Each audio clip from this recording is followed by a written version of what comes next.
first thing you have to ask yourself is, are you stressed out?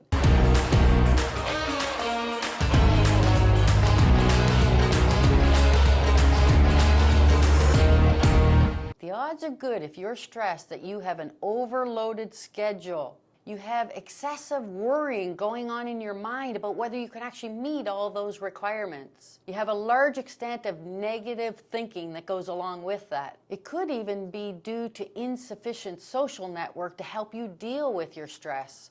All of these things can lead to a poor diet, to less positive sleeping habits, no time for exercise, or other health-related incidents. Whatever way you look at it, stress is not good for you, and it's important that you learn how to handle it. So what are the causes of stress?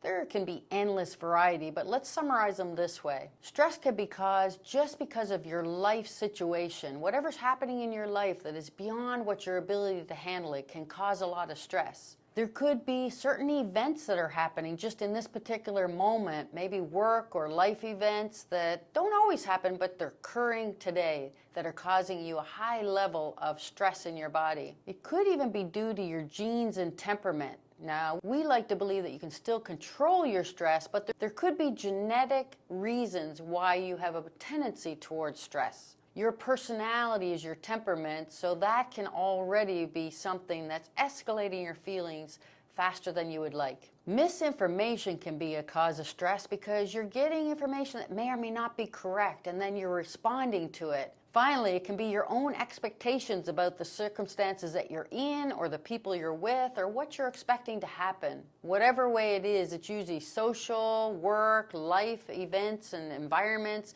that you're putting yourself in and you're not sure how to handle it. This can cause those negative events to happen. So of course, if you're feeling stressed, you'll have a lot of negative emotions. Everything from anger, frustration, fear, anxiety, overwhelm. All of these moods and emotions are related to stress. You can see a change in your appetite. All of a sudden, you're either eating too much or eating too little. You can have difficulty concentrating and focusing on what you need to get done because of everything that's playing around in your mind and the way it's showing up in your body. That can cause you to sleep less or less routines that are good for you, including exercise. You can get physical symptoms from stress as well. Maybe you're getting a lot of headaches, you might have body pains, you could have stomach problems. Have you ever had that knot in your stomach because something's just not feeling quite right? Some people even get rashes in their body when they're going through extensive stress. If this occurs over time, you can actually lead to chronic injury and illness, and the mental health issues that can go along with that. If we're not careful, high levels of stress can lead to substance abuse. Maybe that over drinking. You think that glass of wine is helping you, but then you have 2 or 3 to go along with it. And if you're not a drinker, there could be other abuses that you have just because you're stressed and looking for relief.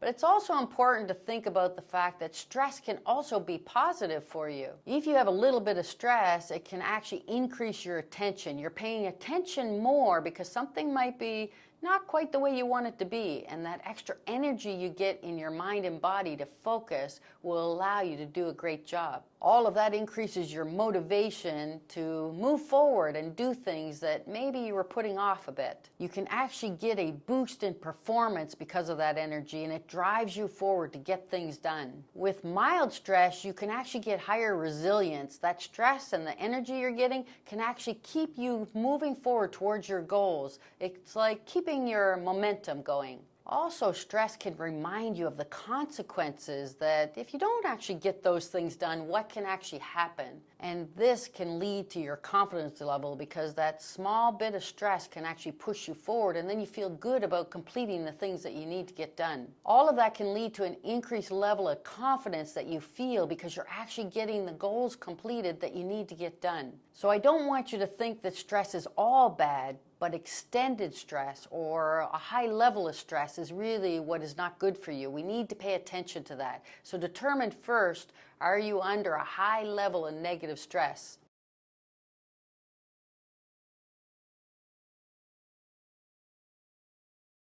Let's talk about what stress actually is. So stress is physical or mental symptoms that show up in your mind and body in relation to a situation or scenario or people that you're around. And it's caused by the way that you're thinking. But what actually happens in your body? The first thing that happens is your hypothalamus alarms. The hypothalamus is at the base of your brain, which sends off a trigger to your nerves and your hormonal signals, which prompts your adrenal glands to fire off, which are at the base of your kidneys. Now that sounds really complicated, but really what happens is when you start feeling that stress, you start noticing it in your body.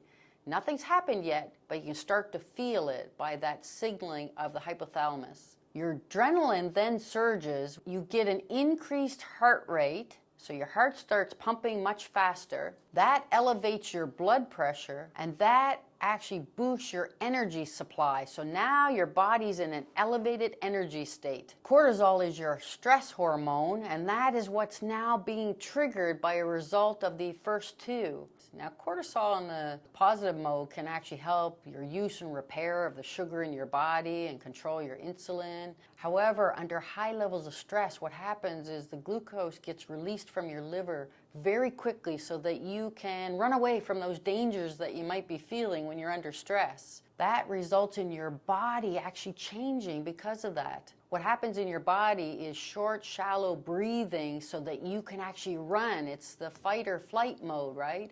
So all of a sudden what happens is your body is full of all these hormones and the glucose, sugar, letting you run away. Well, your body and brain don't know the difference between what's real and what's not. We used to be worried about running away from tigers, but all of a sudden now our stress is much more about the environment we're in with other people, or the workload that we might have, or the fear of something that's happening or not happening in our world.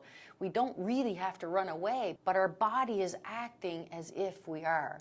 All of that is causing changes and stress on your body and your mind. If you like our content, hit the subscribe button below and give us a thumbs up so that we can keep our content flowing. Did you know that we do live training? We also have a membership course program where you can take these courses online, and we also offer one-on-one coaching to get really personalized in your leadership journey. Make sure you contact us today to hear more about what we can offer you to become that awesome leader today.